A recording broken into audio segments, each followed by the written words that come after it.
Puji nama Tuhan, kita akan mendengarkan firman Tuhan. Kita angkat satu pujian. Tuhan tak berjanji.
Tuhan Yesus yang baik, malam hari yang indah ini kami pemuda-pemudi GPD Maranatha Mampu Jaya ini Tuhan, kami datang di kabar Tuhan. Ini satu wujud kerinduan hati kami. Kami ingin menaikkan pujian syukur, doa kami, penyembahan kami yang telah kami agungkan. Kiranya dengan penuh kekurangan kami itu berkenan di hati Tuhan dan menyenangkan pribadi-Mu ya Tuhan. Terima kasih ya Tuhan yang baik. Tiba saatnya kami akan dibekali oleh firman Tuhan. Biarlah firman yang kami dengar itu bertumbuh dan berbuah baik dalam kehidupan kami. Firman menjadi teladan, firman menjadi penuntun di dalam kehidupan kami ya Tuhan. Biarlah apa yang hamba pelajari, apa yang hamba terima, apa yang hamba dengar melalui firman-Mu, biarlah itu yang hamba memberitakan pada malam hari yang indah ini. Sehingga bukan melalui akal dan pikiran, tapi melalui Roh Kudus yang dinyatakan bagi kami semua melalui firman Tuhan pada malam hari ini. Sembunyikan hamba-Mu di balik salib Tuhan, biarlah karya Roh Kudus itu menerangi hati dan pikiran kami ya Tuhan. Kami siap mendengarkan firman Tuhan.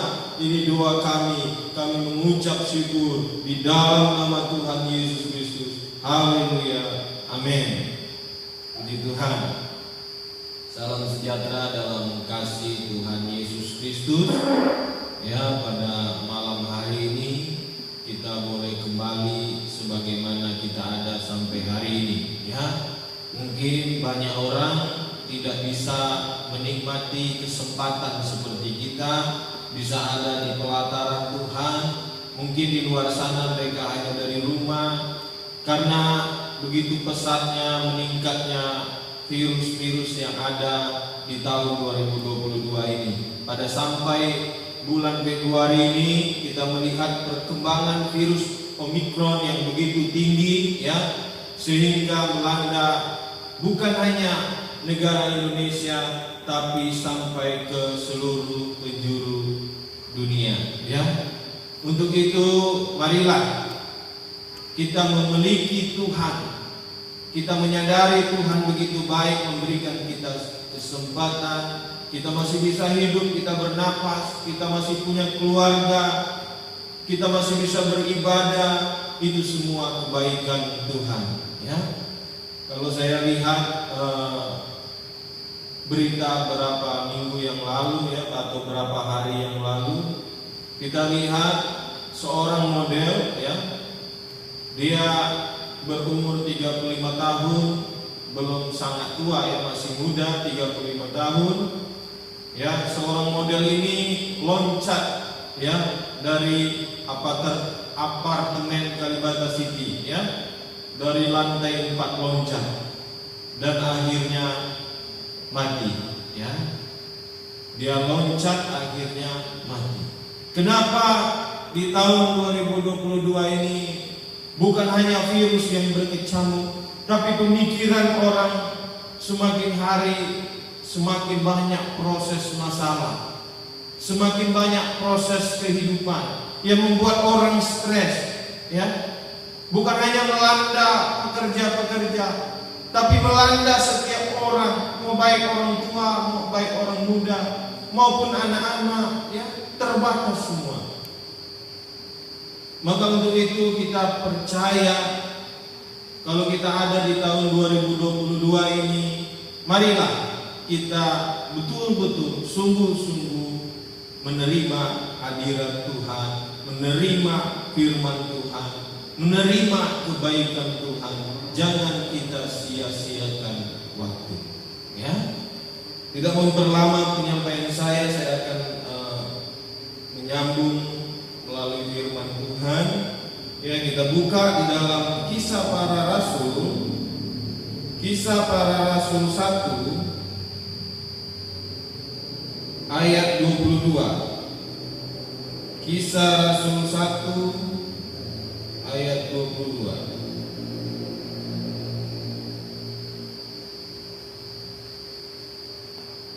Sorry salah. Kisah Rasul pasal 13. Kisah Rasul pasal 13 ayat 22. Kisah Rasul 13 ayat 22.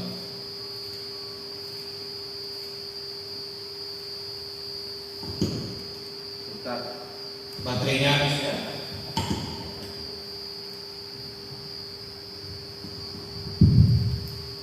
Kisah Rasul pasal yang ke-13 ayat yang ke-22. Sudah dapat? Yang sudah dapat katakan amin. Kita baca sama-sama satu ayat aja, 2, 3. Setelah Saul disingkirkan Allah, mengangkat Daud menjadi raja mereka. Tentang Daud Allah telah menyatakan, aku telah mendapat Daud bin Isai, seorang yang berkenan di hatiku dan yang melakukan segala kehendakku. Ya, puji Tuhan. Ya. Jadi Kisah Para Rasul 13 ini ayat yang ke-22 ini menggambarkan seorang tokoh yang bernama Daud. Ya. Kalau saya bisa ambil judul tema pada malam hari ini, cara Tuhan bekerja. Ya, cara Tuhan bekerja. Kita lihat Daud, ya. Pasti mungkin kita sudah sering mendengar yang namanya seorang Daud. Juga berapa kali saya sampaikan tentang Daud. Dan mungkin kita dengar dari anak sekolah minggu. Mungkin juga kita dengar dari khotbah-khotbah yang ada siapa Daud, ya. Mungkin Daud yang kita tahu adalah seorang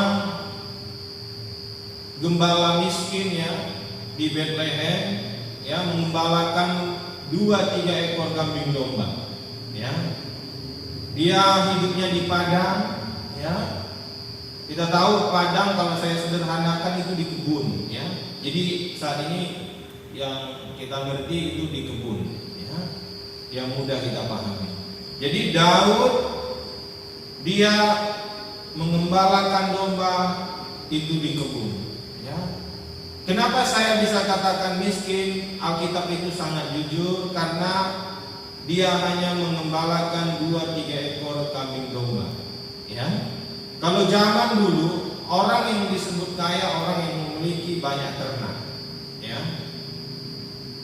Tapi kalau dia punya sedikit ternak 2-3 ekor, maka dia bukan salah satu orang golongan yang memiliki kekayaan yang banyak. Enggak, ya. Jadi Daud adalah seorang tokoh yang sederhana dan dia hanya kenal Tuhan. Ya. Jadi pada saat dia mengembalakan kambing domba, dia hanya mengenal Tuhan. Ya. Dia mengenal Tuhan. Dia bernyanyi untuk Tuhan, dia bermazmur untuk Tuhan. Ya. Selalu di dalam aktivitasnya mengembalakan domba. Dan abangnya rata-rata perawakannya bagus, ya, tinggi, ya. Mereka kalau saat ini mereka di militer, ya. Mereka di garis terdepan dalam peperangan, ya. Kenapa Daud tidak? Karena Daud tidak memenuhi kualifikasi, ya. Karena badannya tidak seperti abang-abangnya, ya. Sehingga Daud tugasnya hanya mengembalakan kambing domba, ya. Tapi ada satu yang spesial di dalam hidup Daud. Daud itu selalu bermazmur bagi Tuhan, selalu mengagungkan Tuhan, selalu membangun hubungan pribadi dengan Tuhan, selalu dekat dengan Tuhan setiap hari. Sehingga apa yang terjadi? Kalau di ayat 22 katakan, setelah Saul disingkirkan, Allah mengangkat Daud menjadi raja mereka. Tentang Daud Allah telah menyatakan, aku telah mendapat Daud bin Isai seorang yang berkenan di hatiku, ya, berkenan di hatiku. Jadi apa yang Daud buat, biarpun dia sendirian, ditemani oleh dombanya, ditemani oleh rumput-rumput yang ada, ya, tapi dia selalu membangun hubungan pribadi dengan Tuhan. Sehingga apa yang terjadi? Dia berkenan kepada Tuhan. Dia selalu berlandaskan dirinya itu kepada Tuhan. Apa saja yang dia buat, dia selalu bermazmur kepada Tuhan. Dia menyembah kepada Tuhan, dia menyanyikan puji-pujian, membangun hubungan pribadi dengan Tuhan, ya. Sehingga dia percaya apa yang dia lakukan, setiap langkah yang dia buat, dia percaya bahwasanya Tuhan selalu menyertai hidupnya, ya. Walaupun pada saat itu Daud tidak nampak dia jadi raja. Memang dia belum jadi raja, dia hanya orang yang sederhana, orang yang biasa. Tapi kalau kita lihat sejarah, ya, berapa minggu lalu saya sampaikan seorang tokoh yang bernama Abraham, ya. Jadi kalau kita lihat tokoh yang bernama Abraham ini, dia keluar dari Ur Kasdim, ya, untuk mewarisi berkat-berkat Allah, ya. Jadi dia menerima janji-janji Allah Abraham ini, ya. Sehingga bangsa yang besar itu dibentuk, yaitu bangsa Israel, ya. Suku Yahudi, ya, dari Abraham. Dan yang menggenapi berkat-berkat Abraham ini, garis-garis Abraham ini, yaitu setelah 1000 tahun, yaitu Daud, ya. Yang menikmati berkat sampai hari ini. Kita bisa kenal Yesus siapa? Karena siapa? Karena Daud, ya. Jadi dampak Daud membuat kita bisa mengenal Tuhan Yesus, ya. Kita bisa menikmati yang namanya keselamatan 2000 tahun yang lalu Tuhan Yesus kita sudah menebus kita di Kalvari. Ya. Karena Daud. Ya. Jadi ada rentetan waktu sehingga di tahun 2022 ini kita bisa menikmati karya-karya dari Daud. Ya. Memang tentu ada kekurangan dari Daud, ya kita tahu ada kelemahan dari Daud. Tapi jangan kita menjadikan kelemahan seorang tokoh itu menjadi pemikiran kita negatif, tapi kita ambil positifnya. Ya, kalau Daud lemah di dalam hal-hal tertentu, maka kita jangan seperti itu. Ya. Daud tergoda, kita berusaha, kita tidak tergoda seperti itu. Ya. Tapi saya yakin dan percaya tokoh ini Tuhan pilih, ya, seorang yang bernama Daud, ya, yang berkenan di hati Tuhan. Di sini dikatakan yang berkenan di hati Tuhan. Karena kenapa Daud berkenan di hati Tuhan? Karena dia mempercayai Tuhan dengan sepenuhnya. Ya, dia bermazmur dan itu berkenan kepada Tuhan. Dia bernyanyi bagi Tuhan dan itu berkenan kepada Tuhan. Ya. Kita tahu memang pada saat ini di tahun 2022 ini begitu berat, ya. Virus melanda bermacam-macam. Sampai saat ini vaksin ketiga kita sudah dilibatkan kepada seluruh tokoh-tokoh, ya, pihak-pihak kesehatan, bahkan seluruh masyarakat untuk kita divaksin. Ya. Vaksin ketiga. Jadi kalau belum vaksin ketiga, jangan langsung vaksin ketiga. Vaksin dulu yang pertama, baru vaksin kedua, baru vaksin ketiga. Jangan langsung vaksin ketiga, ya.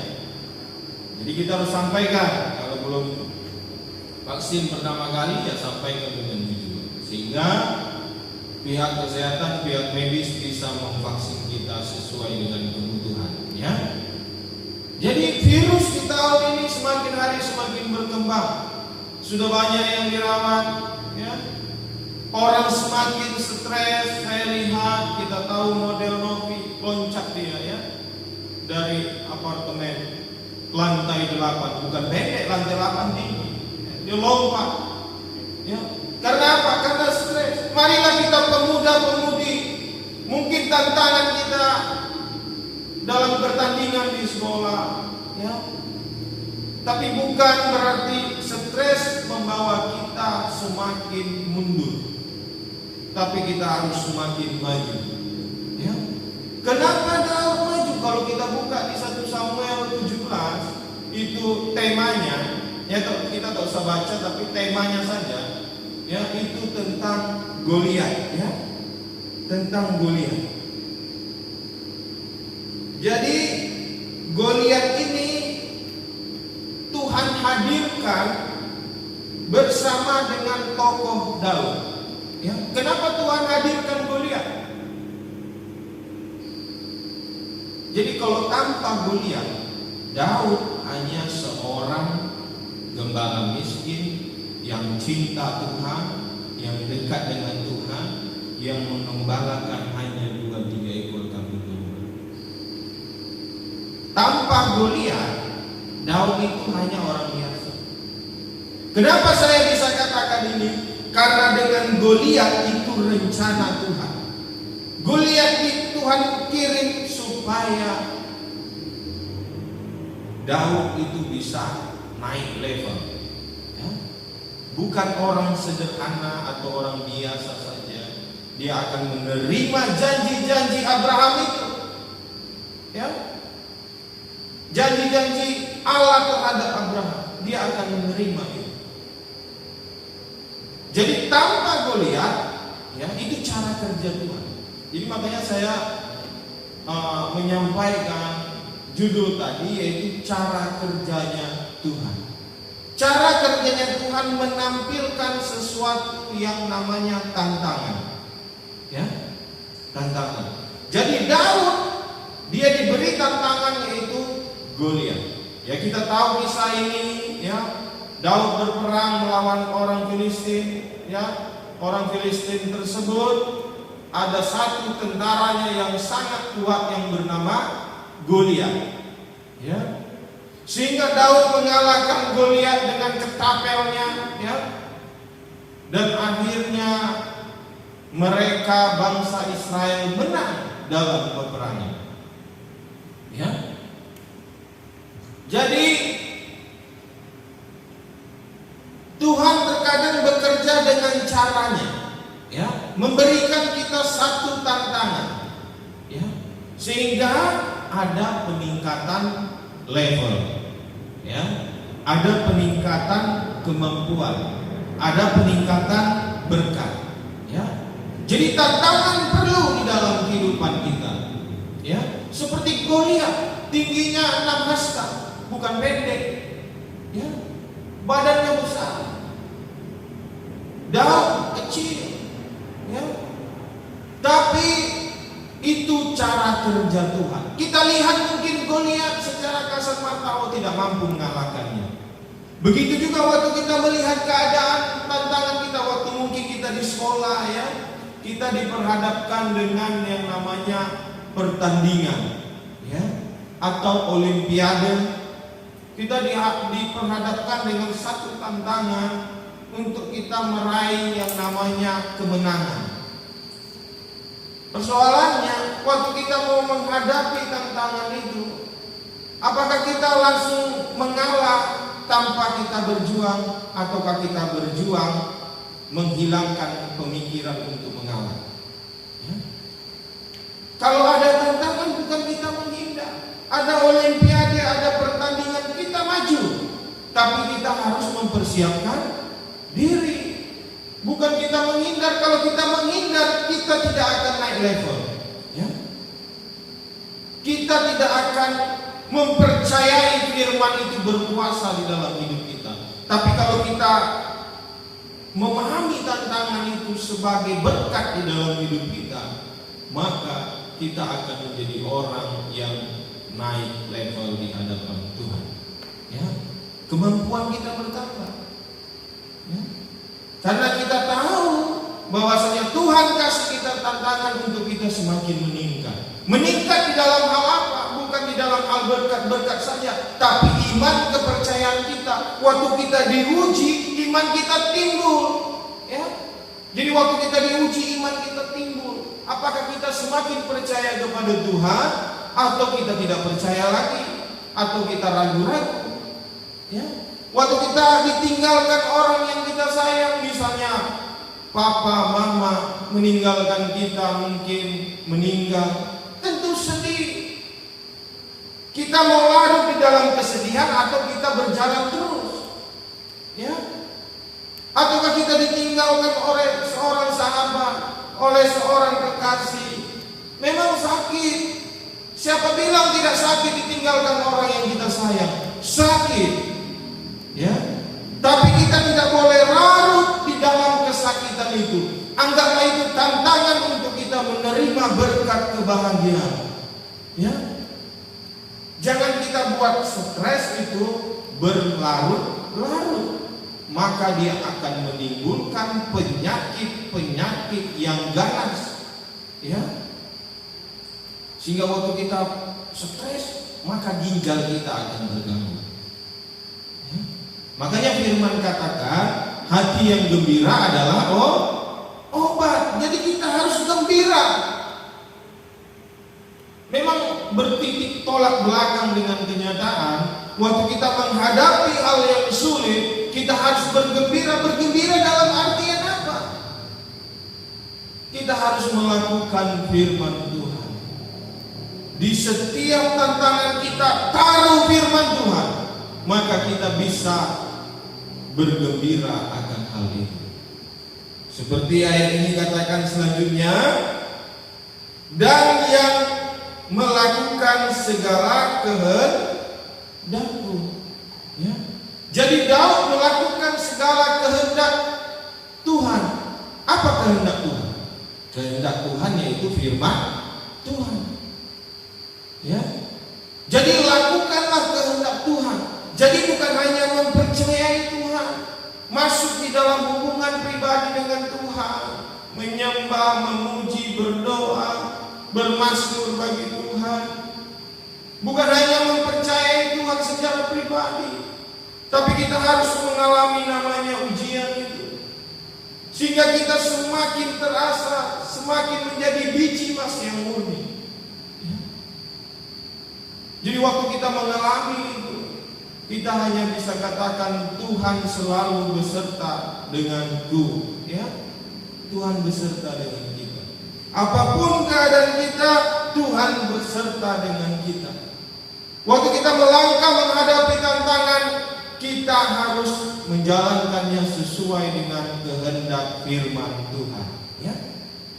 Jadi waktu firman Tuhan kita dengar dan kita lakukan, waktu menghadapi yang namanya tantangan, pasti hati kita gembira dan bersukacita, dan kita bisa menyelesaikannya, ya. Seperti Daud, dia makanya mazmurnya katakan, sekalipun ayah dan ibuku meninggalkan aku. Ya, bayangkan sampai begitu dikatakan. Berarti dia anak yang kalau dikatakan anak antara anak harap atau anak beneran gitu, ya. Kalau zaman sekarang, ya, karena ibarat sudah tidak dianggap oleh papa mamanya gitu. Karena ada mazmurnya yang mengatakan seperti itu. Tapi memang dia di silsilah dia memang anak Ishak, ya. Tapi kehidupannya mengalami yang namanya ketertolakan, ya, dari keluarganya sendiri. Itu menyakitkan.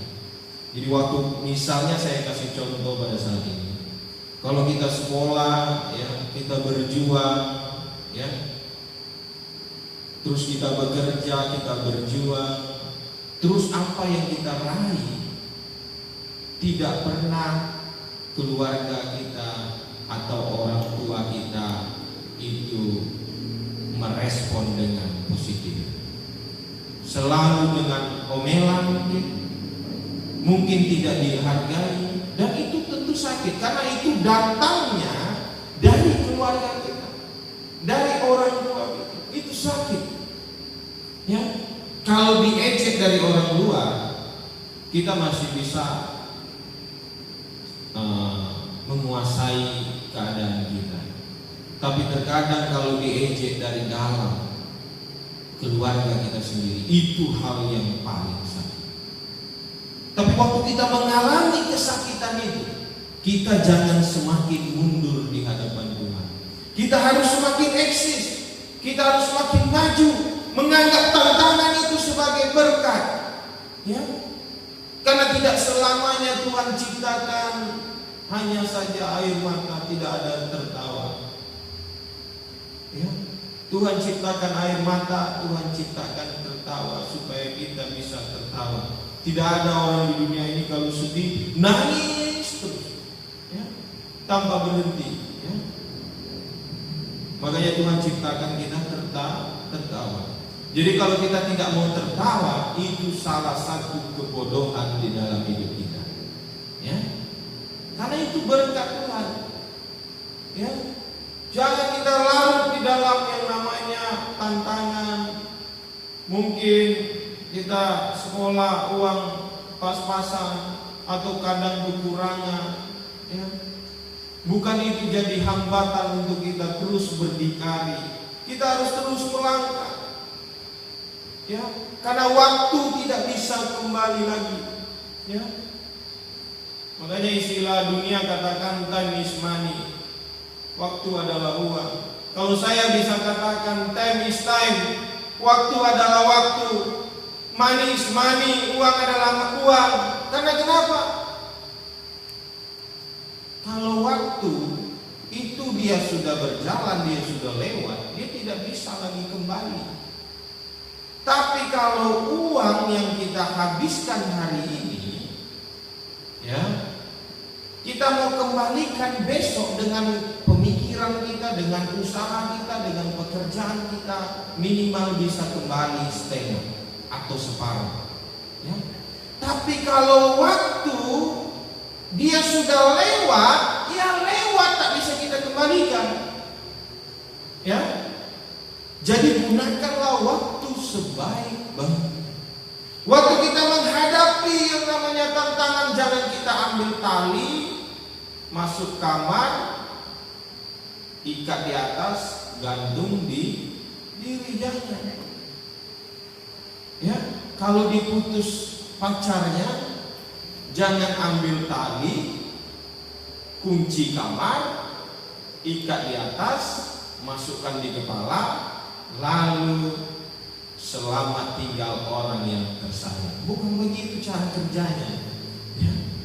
Maka kalau kita buat seperti itu, maka kita akan pergi ke suatu tempat yang namanya neraka. Ya.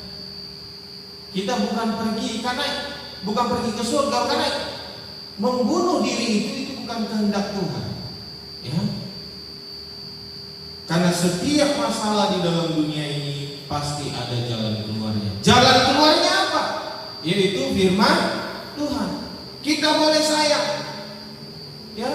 Tapi kalau kita ditinggali dengan orang yang kita sayang, kita harus tetap mendengarkan firman Tuhan.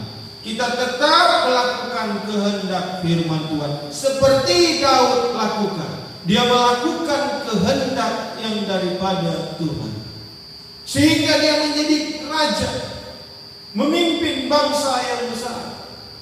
Ya, sampai hari ini bangsa Israel adalah bangsa yang ternama. Ya.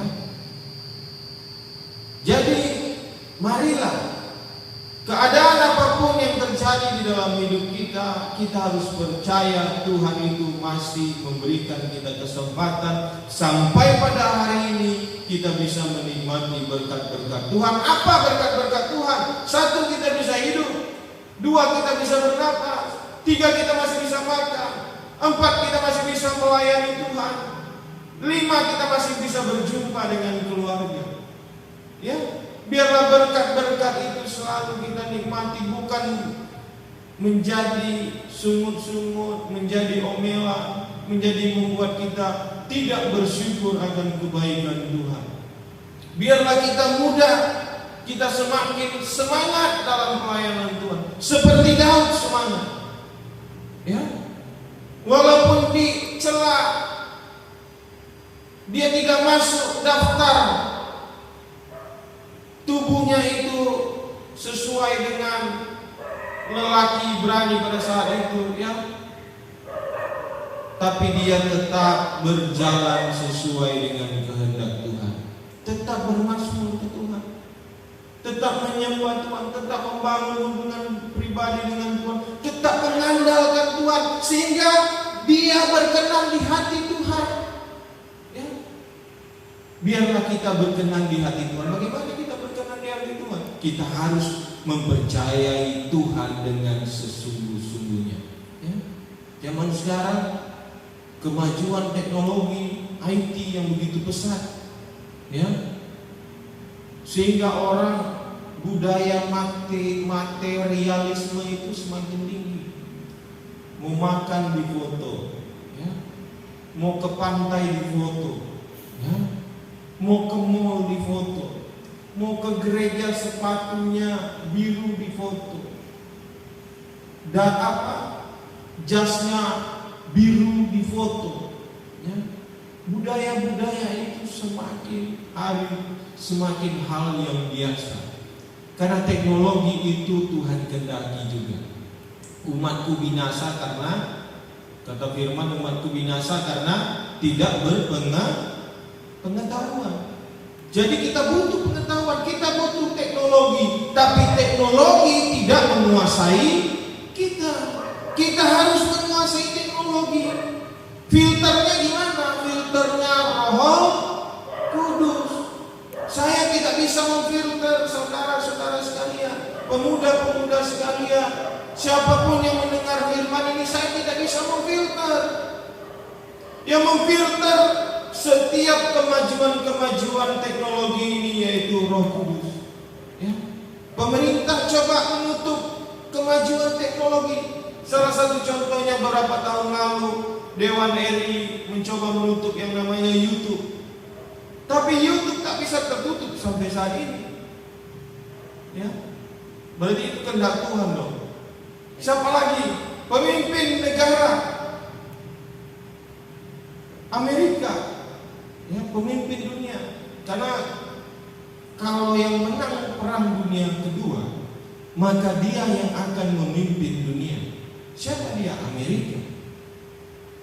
Waktu dipimpin oleh Presiden Donald Trump, dia meminta salah satu media sosial ditutup. Ya, salah satu media sosial. Twitter atau Facebook ya. Saya udah lama baca jadi agak lupa ya. Jadi bukan media sosial itu tertutup, tapi setelah Presiden Donald Trump berganti kepada Presiden Biden, apa yang terjadi? Akun Donald Trump yang ditutup. Ya, makanya kita punya pemimpin rohani yaitu hamba Tuhan kita di sini. Ya. Di kota kita ini kita punya pemimpin yaitu wali kota. Di atas wali kota kita ada gubernur. Di atas gubernur kita ada presiden. Ya. Di atas presiden ada pemimpin dunia. Ya. Di atas pemimpin dunia yang mengatur kosmik ini yaitu Tuhan Yesus. Tak bisa membendung. Ya. Bagaimana siklus tata surya ini bisa berjalan dengan baik? Ya. Ya. Bisa bumi berputar dengan normalnya, bulan berputar dengan normalnya, matahari berputar dengan normalnya. Kalau tidak ada yang mengatur, itu tidak mungkin terjadi. Ya. Jadi di atas pemimpin ada pemimpin, dan kita percaya pemimpin yang tertinggi yaitu Tuhan Yesus. Ya. Mungkin kita berbagai cara ingin menghambat sesuatu, tapi karya Tuhan itu tidak bisa terhambat. Ya. Jadi jangan kita menjadi orang Kristen yang diperhamba oleh teknologi, tapi kita menguasai teknologi. Ya. Kuasai. Seperti minggu lalu saya sampaikan, ada orang main games, ya, di warnet, di berita berapa dekade yang lalu. Ya. Jadi lantaran dia bermain game, kebiasaan. Karena saking serunya di warnet itu, maka dia main sampai lupa makan. 1 hari, 2 hari, terus berbulan-bulan begitu. Akhirnya dia mati, meninggal. Karena kenapa dia meninggal? Karena dia sudah fokus di dalam teknologi itu, mengabaikan kebutuhan dasar, yaitu kebutuhan primernya, yaitu makanan. Tubuh ini butuh makanan. Jadi kalau kita diperhamba dengan teknologi, monitor itu menguasai kita, maka kita akan menjadi orang yang sangat terpuruk, bahkan bisa hilang, dibinasakan oleh teknologi. Ya. Maka kita harus menguasai teknologi itu. Ya. Jadi kita harus menguasainya sesuai dengan kehendak Tuhan. Kehendak Tuhan itu apa? Firman Tuhan. Biarlah kita menjadi pemuda-pemudi, menjadi orang Kristen, menjadi pelaku-pelaku firman Tuhan. Dan kita harus percaya. Kita angkat satu lagu, ya. Kita akhiri firman Tuhan sampai saat ini, ya, sampai malam ini, sampai detik ini, ya. Kita angkat lagu Hatiku Percaya, ya. Jadi apapun yang kita alami di tahun 2022 ini, kita harus percaya Tuhan itu beserta dengan kita. Kalau Daud disertai, maka kita juga pasti disertai oleh Tuhan. Yang penting kita melakukan kehendak Tuhan. Ya. Kita nyanyi Hatiku Percaya, kita berdiri, ya.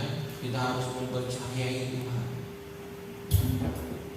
mempercayai firman-firman Tuhan, mempercayai firman dengan hubungan pribadi yang intim. mempercayai Tuhan dengan sungguh-sungguh, sehingga kita bisa melakukan kehendak Tuhan.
Seperti Daud mempercayai Tuhan, sehingga Tuhan berkenan di hati Tuhan. Setiap kepercayaan yang dibuat oleh Daud melalui mazmur, melalui hubungan pribadi, pujian, penyembahan, harapan-harapan Daud, dan itu Tuhan tilik di hati, sehingga Tuhan berkenan kepada Daud. Kami percaya jika kami membangun hubungan pribadi, kami menyembah Tuhan, kami mendengar firman Tuhan, maka Tuhan akan berkenan di hati Tuhan. Kami percaya ya Tuhan, begitu besar kasih-Mu kepada kami. Juga Tuhan, biarlah kami juga berkenan melakukan segala kehendak yang daripada Tuhan.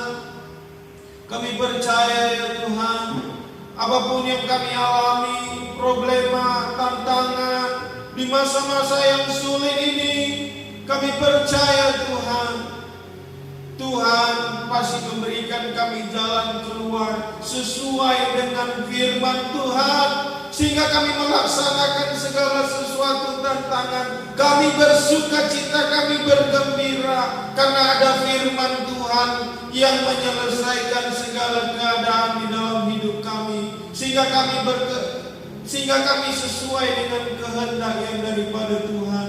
Berkati kami pribadi lepas pribadi, siapapun kami, jika kami pengikut Yesus, orang-orang yang percaya kepada Tuhan Yesus, orang-orang Kristen yang ada, biarlah kami menjadi berkat, percaya dan berkenan kepada Tuhan dan melakukan kehendak firman Tuhan. Pelaku-pelaku firman, biarlah itu menjadi bagian kami ya Tuhan. Terima kasih ya Tuhan.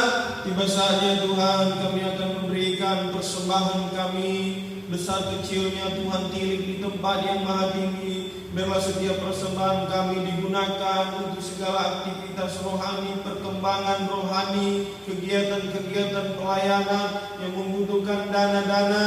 Kiranya dengan persembahan-persembahan kami itu mencukupi semua setiap keperluan yang ada. Terima kasih ya Tuhan yang baik. Ini doa kami siap memberi di dalam nama Tuhan Yesus. Haleluya. Amin.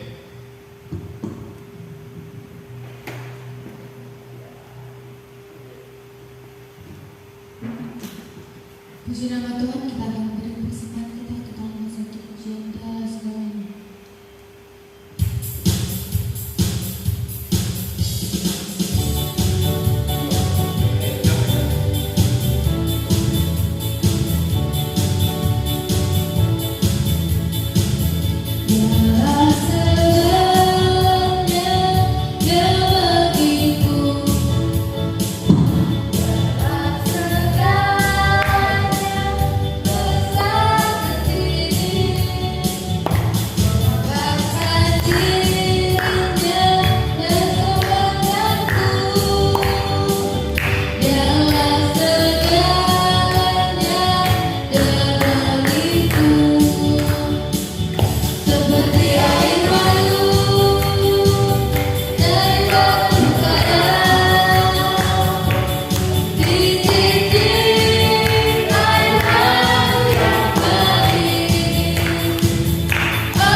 Oke, kita akan tamatkan ibadah. Kita angkat lagu Terima Kasih Tuhan.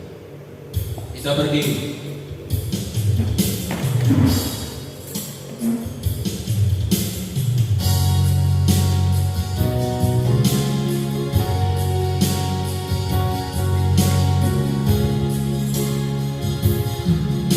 Terima kasih Tuhan.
Terima kasih Tuhan, sebab malam hari ini Tuhan mengadakan syukur yang indah sehingga kami bisa menikmati perjumpaan dengan Tuhan. Kami telah memuji menyembah Tuhan dengan penuh kekurangan kami. Biarlah itu menyenangkan pribadi-Mu ya Tuhan. Juga kami telah mendengarkan firman Tuhan. Biarlah firman Tuhan memberikan kami kekuatan, memberikan kami arah hidup, memberikan kami jalan keluar, memberikan kami pertolongan, sehingga hati kami bisa bersuka cita karena kemurahan Tuhan. Sampai hari ini kami bisa ada menikmati perjumpaan dengan Tuhan. Berkati keluarga kami dimanapun kami berada. siapa orang tua kami diberkati, juga adik kakak kami diberkati oleh Tuhan. Pergumulan kami, perjalanan kami di minggu-minggu ke depan, Tuhan memberkati dan menyertai. Terima kasih ya Tuhan, kami menaikkan segala kemuliaan, segala kejayaan, segala hormat bagi nama-Mu, yaitu Tuhan Yesus Kristus. Ini doa kami di dalam nama Tuhan Yesus. Haleluya. Amin.